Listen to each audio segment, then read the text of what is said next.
皆さんこんにちは。今回はこのベゼルという車、マイナーチェンジ前、そしてマイナーチェンジ後とこう乗り継いで乗っていく中で、ベゼルって、こういうところあるよねっていう、このベゼルあるあるっていうんですかね、そういったところを特にいいなと思うポイントを中心に、このベゼルあるあるっていうところを少しご紹介していければというふうに思っております。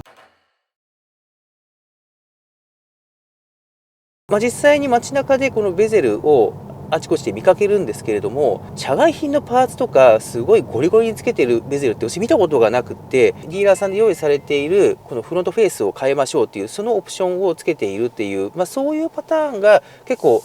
多いかなと思うんです。あとは無限で出てるパーツはつけてる方もいるんですけど、ただそれもねあんまり見かけなくって、やはりこのディーラーさんで用意されているこの純正のオプションのパーツをつける方がやはり見てて多いなと思うんですよね。それってねやっぱりねこの車のデザインそのものがねもう完成度高いからいじるところがないっていうところなんですよね。でそれが実際街中走っていても遺憾なくねこうにじみ出てるんですよね。よくこのカレコとかそれからタイムスとかあると思うんですけど、そのレンタカーとして貸し出されているベゼルもいるんですよね。でそのベゼルって少し下のグレードになるわけですけれども、それでもねやっぱりかっこいいんですよね。この例えばホイールのデザイン一つとっても結構ね低いグレードのホイールってもっとね鉄鎮ホイールとかかっこよさとは無縁な感じのホイールのデザインしている車多いと思うんですけど、このベゼルってねどのグレードもね結構いいホイールデザインをしているっていうところも含めてやっぱりデザインやっぱりすげえなって思うんですよ。続いてはベゼルの頭上空間の狭さは運転席の頭上のことについてよく言われるんですが、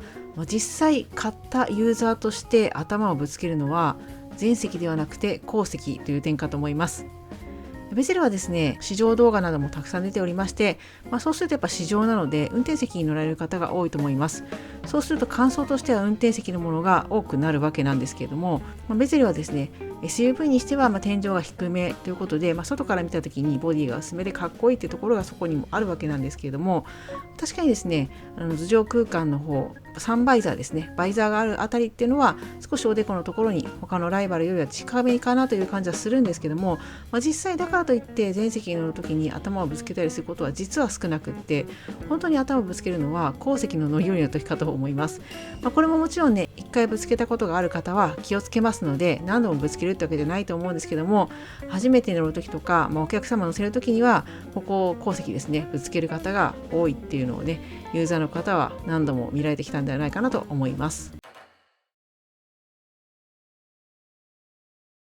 ベゼルっていう車のホイール18インチです。で他の他社メーカーでもこの18インチのホイールを履いている車っていうのは確かにあるんですけれども、他の車ってもっとこの上矢がボリューミーなんですよね。なんですけどこのベゼルってクッとこう前高が抑えられている中で大きなタイヤが履かれているっていうところ、これはねすごく特徴的なんですよ。これだけタイヤが目立つ車ってなかなかない。例えばそのタイヤをインチアップしていって目立たせるような方もいると思うんですけれども、タイヤインチアップせずとも見た目にもすごく大きいぞって思えるこのタイヤが履かれているというところ、ここもねポイントだと思っています。そういう意味でベゼルのオーナーさん結構そのホイールとか見てやっぱかっこいいなって多分思っていらっしゃるんじゃないかなというふうに思うというところであります。続いてはラゲッジは高さも含めてものすごく広いわけじゃないけれど、ベゼルには多彩なシートアレンジがあるから負けた気がしないという点です。ベゼルは SUV ですのでキャンプなどアウトドアに使われる方も多いと思うんですけれども、やはりですね外から見た時のかっこいいフォルム、少しクーペスタイルのような形でボディが薄いというところもあってか、ラゲッジルームの特に高さの方がですねライバルとなるような SUV よりは少し小さめかなという風な感じがしています。もちろん十分物は積めるわけですけれども、もう少し広い SUV もあるよなと思うところもある一方ですね、ベゼルには後席のシートを倒した際のシートアレンジがものすごく多彩ですよね。その点があるのでラゲッジだけ見た時に大きさ負けている相手であったとしても、ベゼルにはシートアレンジができて後席のところもかなりいろんなものが乗せれるんだよなって考えると、なんか悔しくない気がするっていうのが少しあるあるかなというふうに思っています。このハイブリッドのモデルって大体皆さんおそらく極力この EV 走行をするような形で走らせたいなって思われると思うんですよね。で、私もね、例えばそのカローラクロスであったりとか乗る時には結構この EV 走行を極力するような感じでアクセルワークとかもしちゃうんですけれど、このベゼルに関して言うと結構ね踏んじゃうというか、EV 走行してるうちも気持ちいいんですけど、このエンジンが始動して発電を始めていく、その中でもステップアップの制御が入っていて変速の音も聞こえてくるし、いいエンジン音するんですよね。この辺りで結構ね踏んで楽しめちゃうので、この車ハイブリッド、EHEV の車ですけれども、燃費には悪いんだと思うんですけど、ちょっとね強く踏み込んでみたりするっていうタイミングが私は目立つなと、これは走るのが楽しいからだと思うんですけど、おそらくねベゼロナさんの中でも、そうやって結構ねそのアクセル踏んでエンジンをついつい聞いちゃうよねっていう方もいらっしゃるんじゃないかなと思います。これは私のあるあるかもしれませんけども、私は結構ねアクセルをグッと踏み込むタイミング、ちょっと鳴らしちゃうタイミングっていうんですかね、エンジンをね、そういうタイミングが多いなというふうに思うところであります。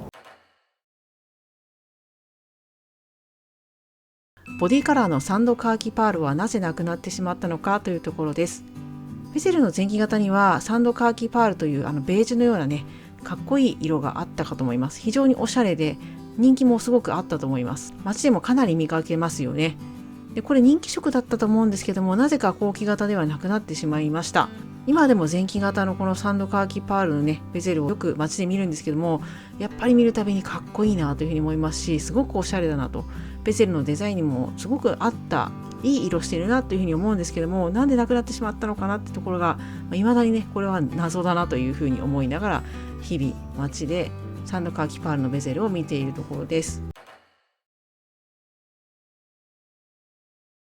スポーツモードを一人で走るときには使いたくなっちゃうと。今は一応、通常ノーマルモードで走ってはいるんですけれども、やっぱりこのスポーツモードに入れた時の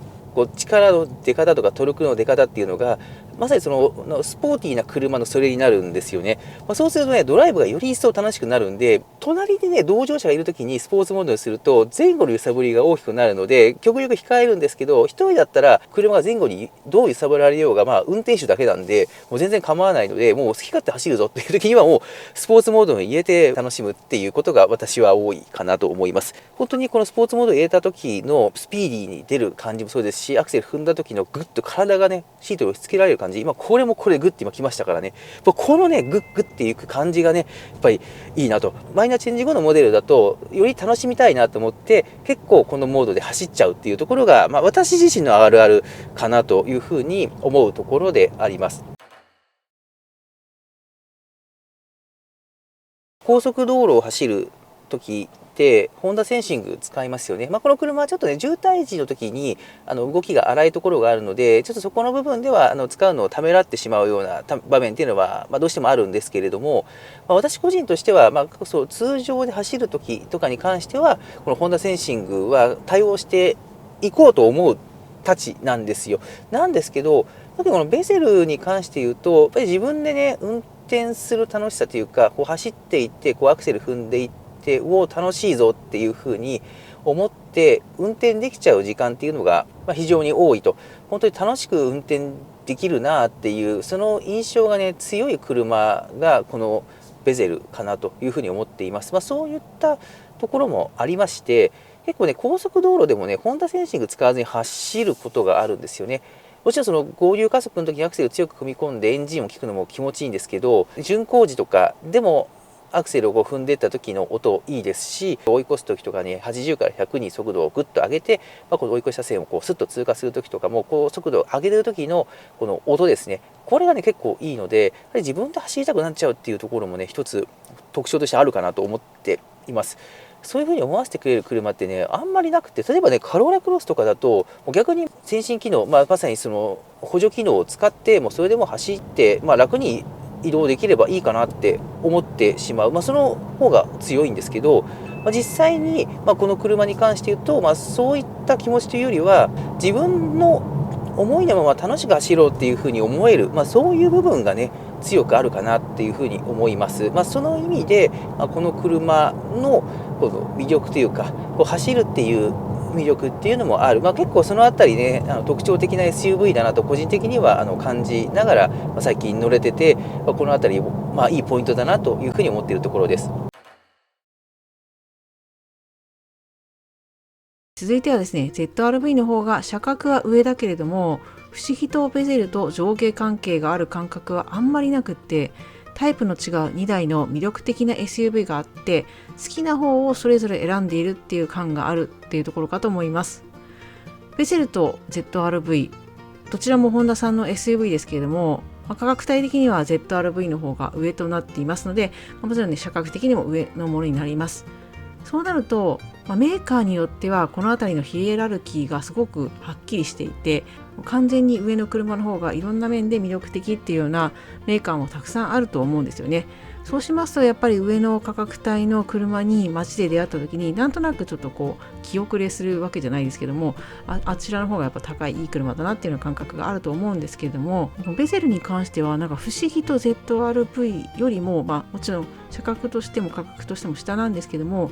なんか上下関係っていうのはあんま感じないなというふうに思っています。我が家はですね、ベゼルも ZR-V も両方持っているんですけれども、その状態であってもなんかベゼルの方が車格が下っていうようなすごい上下関係を日々感じているところは実はあんまりないんですよね。本当に先ほども言いました通り、好きな方を選んで乗っている、ベゼルが好きな人はベゼルを選んでいる、ZR-V を好きな人は ZR-V を選んでいて、 ZR-V 買えなかったからベゼルにしたんだっていうような感覚がないってところがなんかすごくあるあるかなというふうに思っています。やっぱりペダルの踏み心地のあたりですかね、これはね個人的には気持ちよくて、結構ね踏みしめてて気持ちいいって感じる場面が多いんですね。これも多分ベゼル乗ってる方はそう感じるんじゃないかなって思うんですよ。車によってこのペダルって癖があって、硬いペダル、それから柔らすぎちゃうペダル、いろんな車があったりするんですけど、このねベゼルのブレーキとかアクセルとかのこの反力、踏んだ時の踏み心地、そしてブレーキの効いてくるタイミングと、その自分が踏み下ろしていって帰ってくる反力と車が減速していく感覚がマッチしてる感じ、この辺りがねもう素晴らしいなって思うんですよね。なのでこの踏んでて楽しいっていうんですかね、ペダルを踏んでて楽しいっていう、そういったねところは個人的なあるあるとしてはねあるというところかと思っております。今、こうやって風量とかを調整したりとか、エアコンとかを触ったりはしているんですけれども、このねボタンのね触った時の感触がねやっぱ気持ちがいいっていうところがあって、これはね他社メーカーとか他のメーカーだとこんなにねなんか回しててねカチカチカチっていうね気持ちよくねダイヤルが回ったりとか押した時の押し心地がね気持ちいいっていうのってあんまりないんですよね。だから触るためにいいなって思う。これZR-V の方の動画でちょっと話したことあるんですけれども、ZR-V も同じようにとても扱いやすいところも多いんですけれど、やっぱこういった風の方向向きを変えるためのつまみが結構硬くてねちょっと動かしづらかったりっていうのがちょこちょこねあるんですよ。ちょっとしたところもねこの車ってないので、結構オールラウンドにすごくねよく考え抜かれた車だなっていうところも、乗っていて、しみじみね感じるところなのかなというふうに思います。ということで今回は、このベゼルという車にマイナーチェンジ前、マイナーチェンジ後と乗ってまいりました。で、最近も乗っているわけなんですけれども、乗っていく中で感じるこのベゼルあるあるっていうところをオーナーの視点で少しお話の方をしてみました。今回の動画面白かったな、参考になったなと思っていただきたいでございましたら、よろしければ高評価ボタンだけでも押していただけると嬉しく思います。チュンチュン TV では今後もこのベゼルに関する動画の方を出していくことを予定しておりますので、よろしければこの機会にチャンネル登録をしていただけると嬉しく思います。ここまでのご視聴ありがとうございました。